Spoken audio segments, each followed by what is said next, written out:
flatters himself that he shall escape it. He depends upon himself for his own security.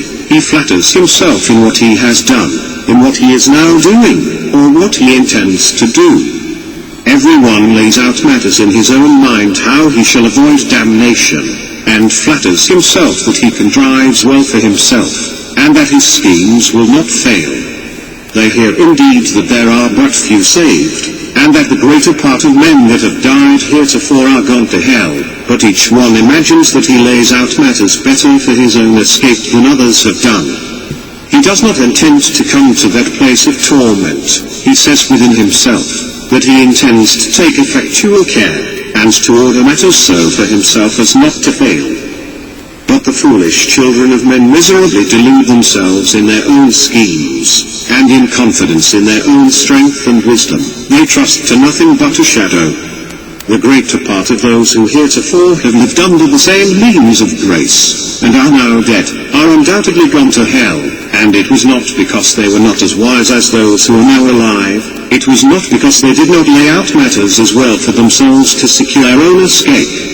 If we could speak with them, and inquire of them, one by one, whether they expected, when alive, and when they used to hear about hell, ever to be the subjects of misery, we doubtless should hear one and another reply, "No, I never intended to come here. I had laid out matters otherwise in my mind. I thought I should contrive well for myself. I thought my scheme good. I intended to take effectual care, but it came upon me unexpected. I did not look for it at that time, and in that manner it came as a thief. Death outwitted me. God's wrath was too quick for me. Oh, my cursed foolishness! I was flattering myself, and pleasing myself with vain dreams of what I would do hereafter, and when I was saying, peace and safety, then sudden destruction came upon me. God has laid himself under no obligation, by any promise to keep any natural man out of hell one moment. God certainly has made no promises either of eternal life, or of any deliverance or preservation from eternal death, but what are contained in the covenant of grace, the promises that are given in Christ, in whom all the promises are yea and amen. But surely they have no interest in the promises of the covenant of grace who are not the children of the covenant, who do not believe in any of the promises, and have no interest in the mediator of the covenant. So that, whatever some have imagined and pretended about promises made to natural men's earnest seeking and knocking, it is plain and manifest, that whatever pains a natural man takes in religion, whatever prayers he makes, till he believes in Christ, God is under no manner of obligation to keep him a moment from eternal destruction. So that, thus it is that natural men are held in the hand of God, over the pit of hell.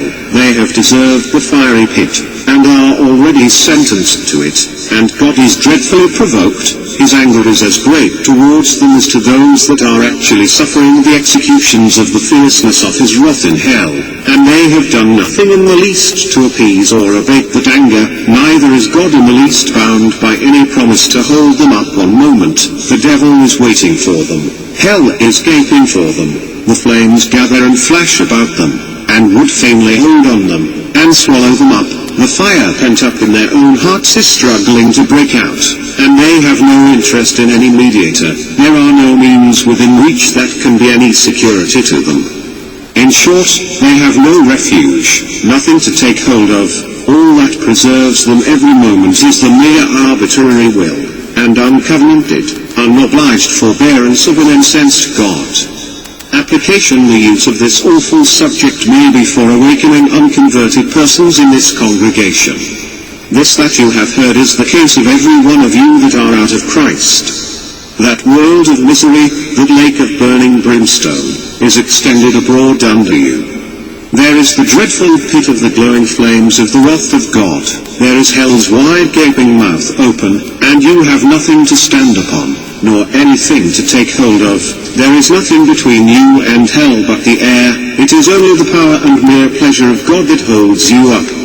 You probably are not sensible of this. You find you are kept out of hell, but do not see the hand of God in it, but look at other things, as the good state of your bodily constitution, your care of your own life, and the means you use for your own preservation. But indeed these things are nothing. If God should withdraw his hand, they would avail no more to keep you from falling, than the thin air to hold up a person that is suspended in it. Your wickedness makes you as it were heavy as lead, and to tend downwards with great weight and pressure towards hell. And if God should let you go, you would immediately sink and swiftly descend and plunge into the bottomless gulf. And your healthy constitution, and your own care and prudence, and best contrivance, and all your righteousness, would have no more influence to uphold you and keep you out of hell, than a spider's web would have to stop a falling rock. Were it not for the sovereign pleasure of God, the earth would not bear you one moment, for you are a burden to it. The creation groans with you. The creature is made subject to the bondage of your corruption. Not willingly, the sun does not willingly shine upon you to give you light to serve sin and Satan. The earth does not willingly yield her increase to satisfy your lusts, nor is it willingly staged for your wickedness to be acted upon. The air does not willingly serve you for breath to maintain the flame of life in your vitals, while you spend your life in the service of God's enemies. God's creatures are good, and were made for men to serve God with, and do not willingly subserve to any other purpose, and groan when they are abused to purposes so directly contrary to their nature and end. And the world would spew you out, were it not for the sovereign hand of him who hath subjected it in hope.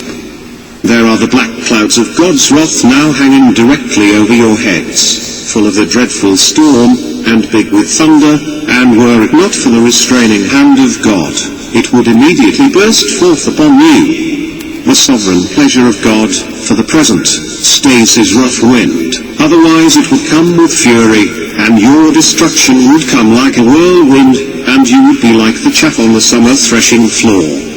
The wrath of God is like great waters that are dammed for the present.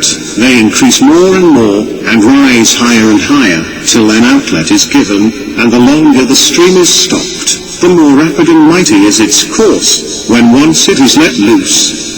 It is true, the judgment against your evil works has not been executed hitherto. The floods of God's vengeance have been withheld, but your guilt in the meantime is constantly increasing, and you are every day treasuring up more wrath. The waters are constantly rising, and waxing more and more mighty, and there is nothing but the mere pleasure of God that holds the waters back, that are unwilling to be stopped, and press hard to go forward.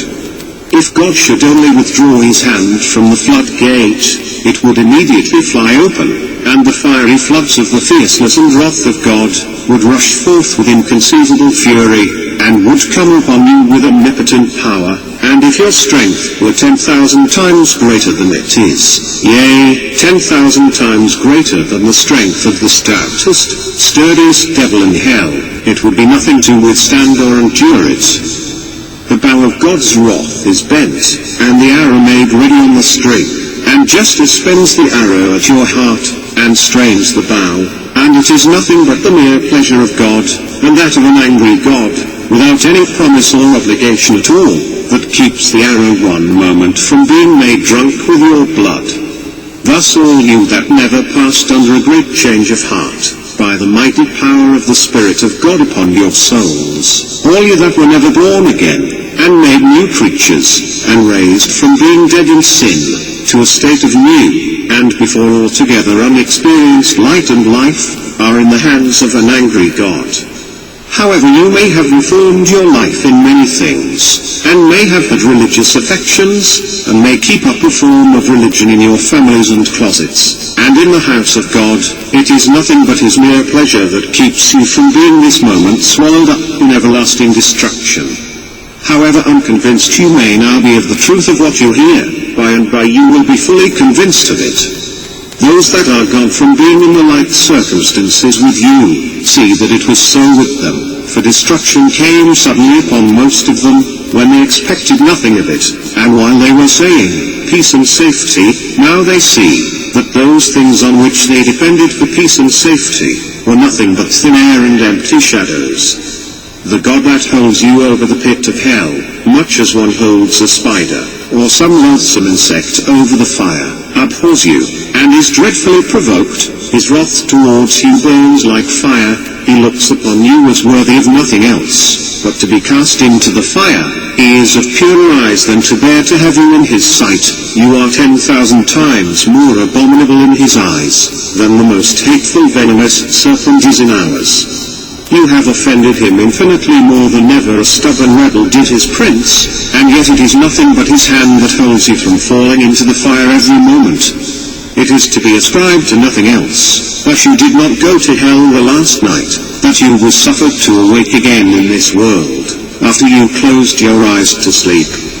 And there is no other reason to be given why you have not dropped into hell since you arose in the morning, but that God's hand has held you up.